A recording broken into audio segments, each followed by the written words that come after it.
Hello everyone, a very warm welcome to each and every one of you. I'm Saket, co-founder and CEO of Nexla. It's truly exciting to be here with you all today.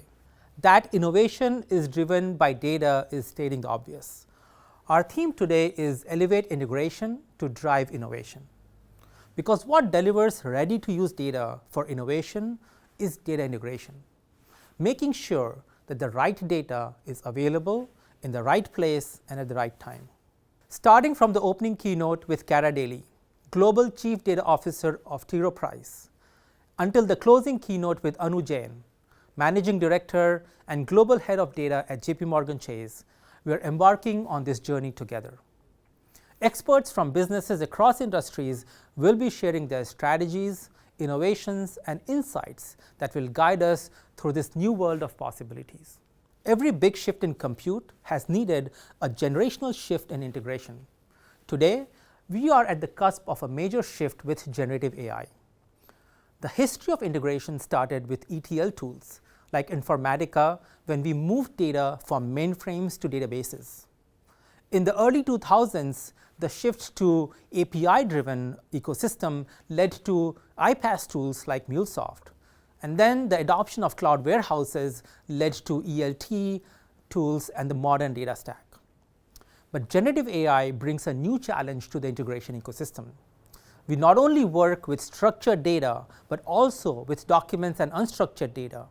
And integration must go beyond data to integrating workflows with models and multiple agents. All of this brings us to today, where the Data Integration Summit will talk about the challenges of integration as we get into the next few years. Integration sits at the core of many applications today. From analytics to generative AI to operational use cases to data sharing and data science. Integration is the core engine that connects information together and makes it possible for applications to work seamlessly. But the challenges of integration have been growing, and the challenge is none more so than that of people.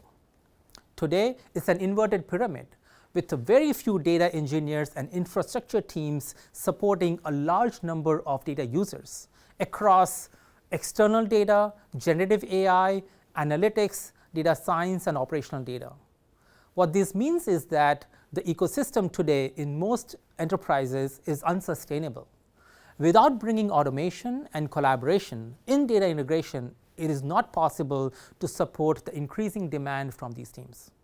So here we are today at the Data Integration Summit to discuss the challenges that some of these enterprises are facing. How are these experts solving them? What can you take away from it? And what does the future of data integration look like?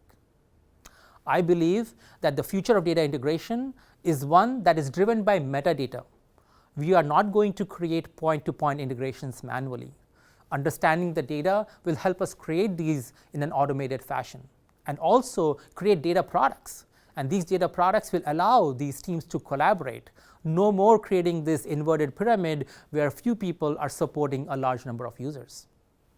Integration will also be converged. It won't be a whole set of point tools for each different type of data use case. More so than anything else, I'm excited about the application of generative AI to integration. Just like integration will enable generative AI, so will generative AI enable integration to be more automated, more intelligent, and more accessible. So let's kick it off today with the keynote, and I'm here with Cara Daly, Global Chief Data Officer at T. Rowe Price.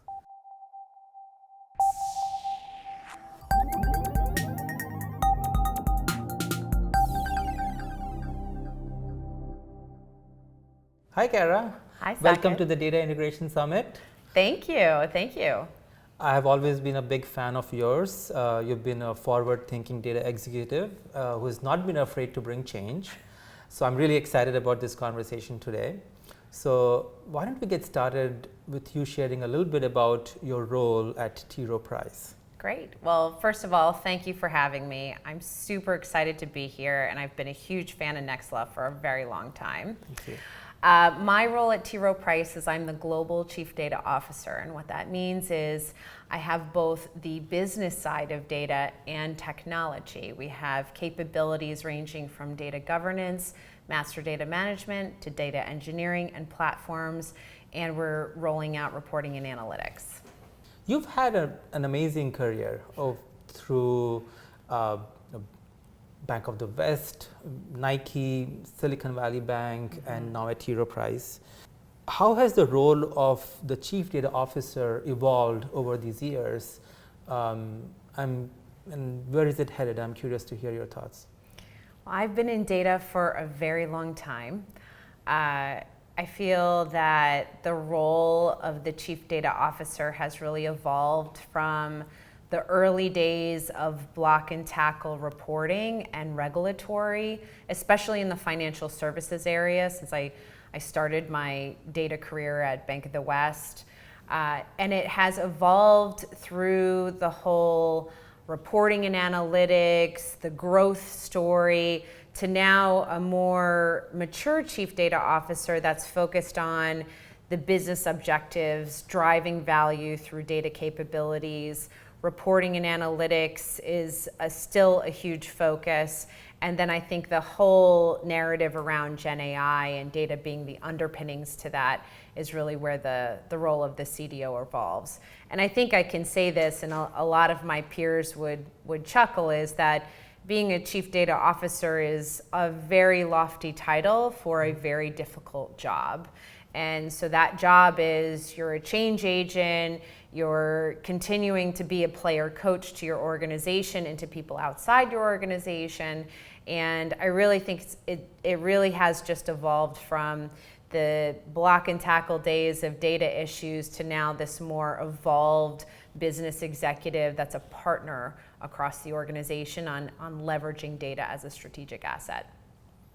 Nice. So data becoming more and more core to the fundamental execution of business, maybe competitiveness of a business, and even innovation that's driving future growth, right?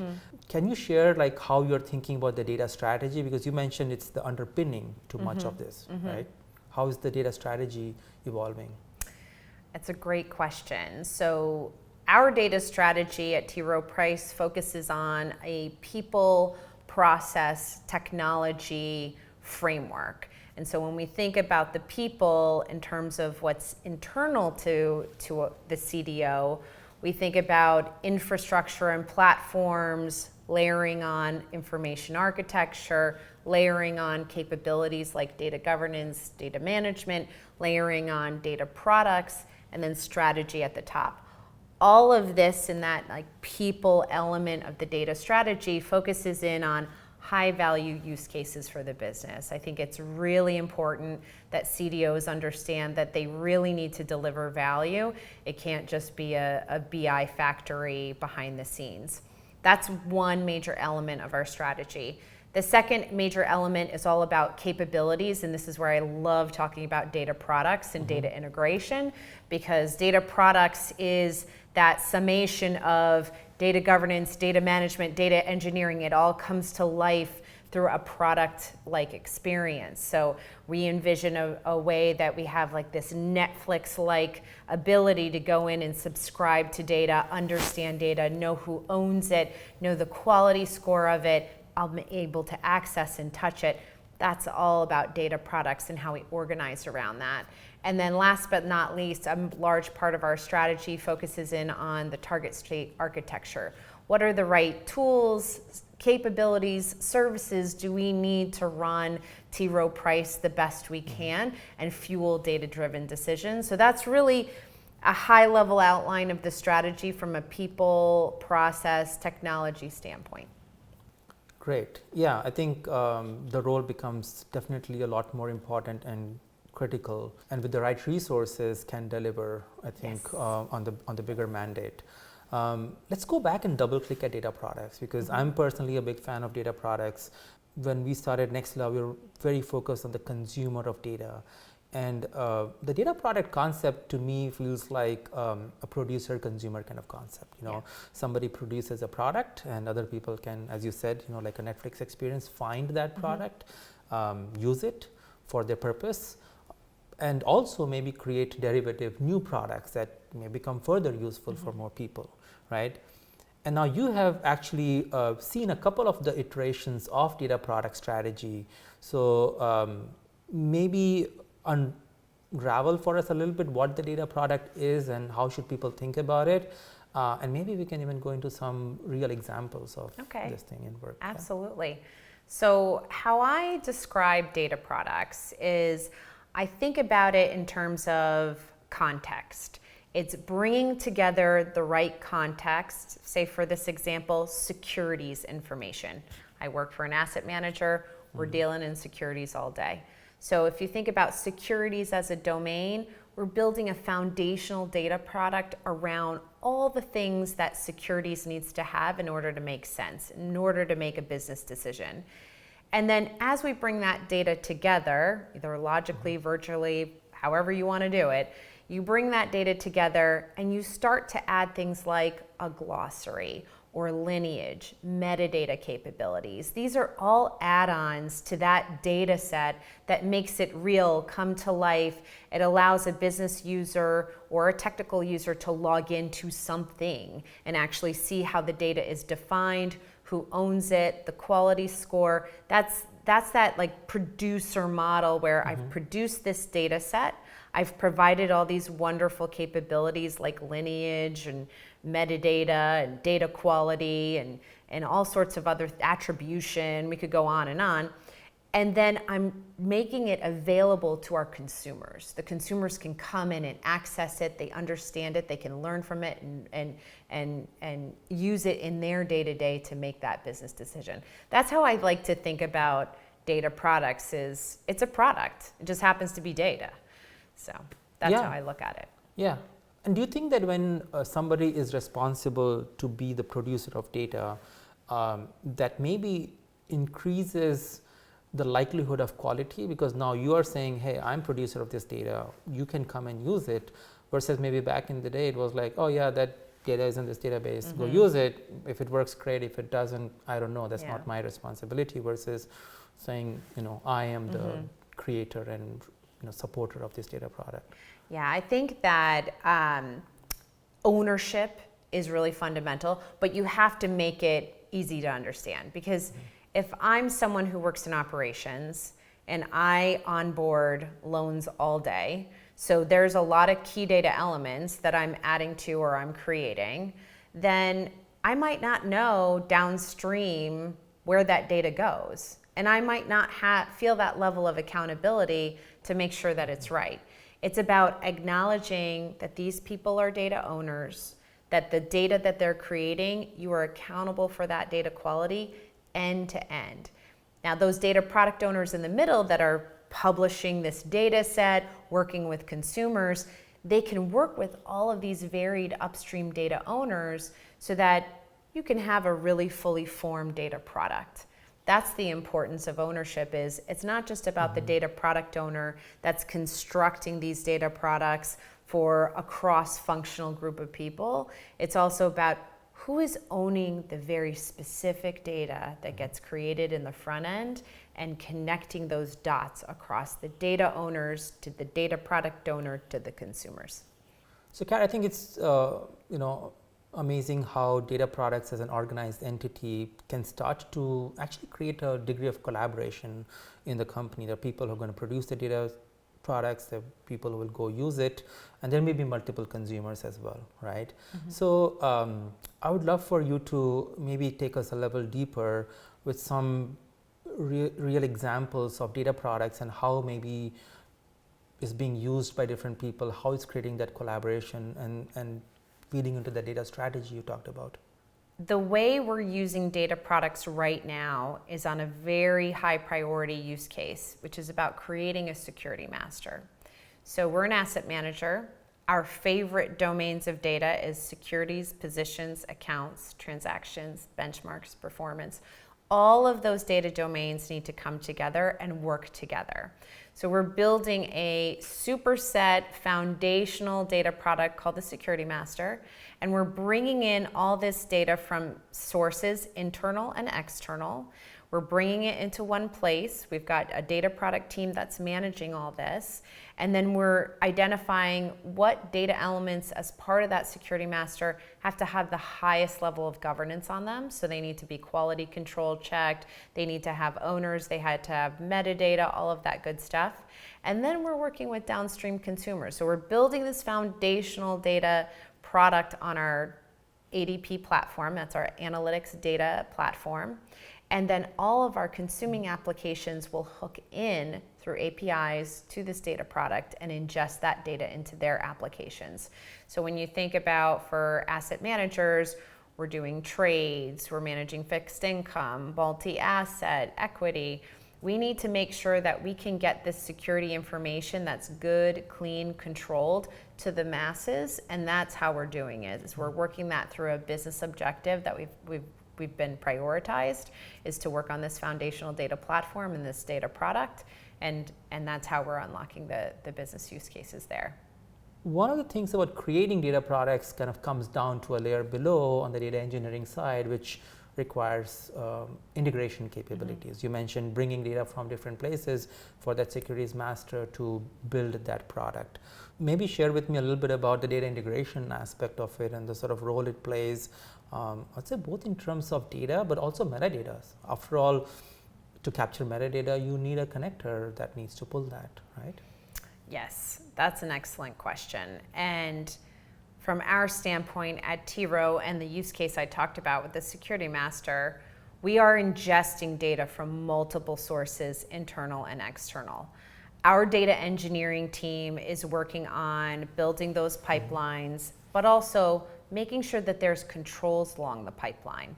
So in our lakehouse, we have a bronze, silver, and gold layer in terms of data integration, data ingestion, data flow, if you will. And so the way we're thinking about it is as we're ingesting that data into the bronze layer, we're applying those basic health checks for the data, making sure that I sent 1,000 records, I got 1,000 records. And I'm oversimplifying things because I know it can be complicated. Once we get past that bronze layer, and it's also important to have some kind of data operations that's monitoring all of this, is then we get into this silver layer. This is when we can actually interact with the data. Our stewards can be looking at the data, making sure it's right, looking at the metadata, making sure that it's named correctly. We really want people to manage through exception. We can't look at every single piece of data that's coming in on a real-time basis, but we want to manage through exceptions. And then also this silver layer will allow us to do some updates, corrections, if you will. Now, I'm not saying that we're correcting data or we're changing data, but there are user-defined fields that we will allow for some more current or up-to-date values to be added. And then from the silver layer, which is more of a intelligent data quality processing, we're moving into the gold layer, and that's where those data products become available. And it sounds like it's, a conveyor belt, but given technology and cloud capabilities, we move that data through very quickly, and as I said, we're managing through exceptions. So bronze, silver, gold, that's how we're doing the data integrations. And then as the data products become available on ADP and they're gold, our consumers hook in through APIs. So that's how we're doing it. Yeah. I must say that it's hard to have a conversation these days on data without talking about Gen AI. So let me ask you something about Gen AI in the context of data products, for example. As you know, at Nexla, we've been providing a data integration platform that helps create data products. And one of the things we did recently was how to use Gen AI to better maybe document and understand data products. So that's just one angle of it. But have you been seeing like different ways in which either Gen AI is helping data product strategy or maybe data product strategy is helping Gen AI execution? I think it's both. I think the data strategy is focused on building and enhancing good quality data sets exposed as data products, and you can run your Gen AI off of that because you feel confident in the data. It's gone through all this, quality checking. I think also we're starting to see that, all right, well, we may need to manage that data set differently if we are going to run Gen AI on top of that. So it's more content-based data management, if you will. I think that's a very interesting space to start for the CDO to start to think about is, we're very traditional in terms of here's structured data, it comes from this system, it goes into our data lakehouse, and then we manage it as such. But when you think about, we want to run an LLM on top of this, that data needs to be prepared in a certain way.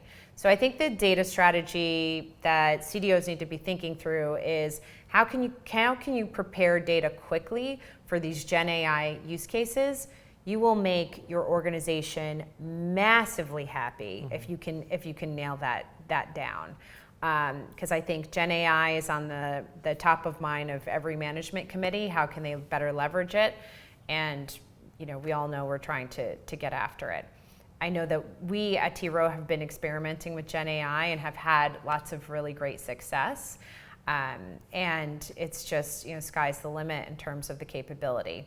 I think personally that AI is going to become so much part of our lifestyle, in a couple years we won't even recognize it. And I think that's really exciting. I think that's very exciting to have such a assistant with you that can help do your job faster, better, more intuitive, and it's not a scary thing. It's more of an assist. So that's the energy that I've been promoting around AI, is that it's absolutely here to stay, and it is here to help us in every way. Yeah, thank you for that great insight on the Gen AI side. And I think specifically in your industry, there's a lot of document information, equity research and financial reports, and just like people ask questions from dashboards, there are so many questions to ask from those documents, right, which are not easy to read or understand for a lot of people. So I'm guessing there's a huge amount of application of Gen AI in the industry. When you think about the ROI of the data initiatives, and especially as a CDO, because I'm sure you're thinking about the impact that's being created, how do you generally measure that? Are there specific things you're looking at? This is an age-old question for every CDO. And in fact, I was just on another panel not too long ago where we talked specifically about this. My approach has been to look at use cases that might be business-driven. So say it's client onboarding. If I'm looking at the client onboarding use case and data is 50%, 30 to 50% of unlocking the value to that use case, when you go through the value realization process of understanding how many hours can be automated, how much potential revenue, if you could quantify in a percentage how much that data asset or data product or data thing you're building will add value, that's when you start to get to a place where you can actually put a dollar sign on the work that you're doing. It's really important to show your math. You need to show how you think your data platform, program, product makes up 35 to 50% of a business objective. But at the end of the day, if you can really quantify that and you can say, I'm saving X hours, I'm unlocking potential X percent of growth, then that really starts to bring that business case to life. I can't stress enough the need to really get into the details of doing that kind of equation and getting buy-in from your finance partners. I'm a CDO that grew up under a CFO. So I've always been very attuned to, when am I going to give the money back? When am I going to pay it back? So that's how I think about that. Yeah. So when we're thinking of this ROI and the impact of data products in getting that ROI, maybe let's talk a little bit about the data product owner, right? How is the data product owner maybe thinking about the ROI or driving towards it, and how is that person's role today, and maybe how it's even changing? I love the role of a data product owner. I think one of the skill sets that a data product owner must have is to have the vision and the strategy for what that product is fundamentally going to do. So if it's going to return on investment, if it's going to create an efficiency gain, if it's going to de-risk, they need to have that clear vision and strategy for that product. Second to that is they need to be in the details. They need to understand, where am I sourcing this data? What is the value of this data? Why do I need it? Who needs to be engaged on providing requirements around that, or user stories, if you will, if you're doing Agile, and then bringing that to bear with the engineering team. The data product owner, and I learned this from my days at Nike, the product owner or a data product owner is the CEO of that product. They get to decide the prioritization, the strategy, the release train, all of that good capabilities are riding on the shoulders of the data product owner. So it's really important that you bring the right people to the table that have that go-getter, mindset. At the same time, can be a strategic thinker as well. Yeah, I mean, they're really driving that engine. Yes. Of innovation and delivering their value back to the organization, right? Back on the topic of data integration, because every time I think about data products, right, I can't help also think about the integration part, because integration is what's capturing the data, that metadata, that information that's helping us build that data product. From a CDO's perspective, for driving these data product initiatives, how do you see data integration supporting these things, or is this, something that holds you back maybe sometimes in your execution today? Well, data integration is not easy, but I'll share with you what we're doing. So what I talked about earlier, the CDO, the data office, and how we're comprised of both engineering and the business side of data. So when I think about integrations, I think about our data engineering and platform teams that are building, managing, and monitoring those integrations. One thing that we've decided to do with that security master use case is to actually have a very small but tactical team that's on the outbounds of the data product. So if you're thinking about your security positions, accounts, those foundational data products, we're going to have, and we talked about many different terms for the name of this team. We called it data concierge, we called it data enablement, but it's this technical team because it needs to be someone that understands the engineering aspects, but also understands the business capabilities aspects. We're lining that team up with our downstream consumers, so our trading applications, our fixed income applications, and they are working together to get this entire stream of data all the way to the end. So we're solving it a little bit with people right now, but that integration handoff is so important to make sure everybody understands, how do I ingest an API? What is the metadata? What is the tagging? All of that information being centralized with that integration team. That's one of the ways to get velocity is be able to deliver the data, via APIs or via other mechanisms as well. And so one of the things that we've been doing is how to have different styles of integration happen in a simple single design pattern so that there's greater velocity of doing these. And I think it's one of those things that if you're not delivering fast enough, you're in the way, and it's almost like has to be, invisible in the sense that, initiatives should be moving and integrations should just keep running and humming along, all the time. Yeah. Well, I'm very much looking forward to hearing your integration perspective at your conference, your virtual conference, because I want to learn more about how can we do this faster. Absolutely. What's your advice to the data professionals and the leaders out there in terms of, how they should be thinking about, obviously implementing these great strategies, but also, the trajectory of their career growth?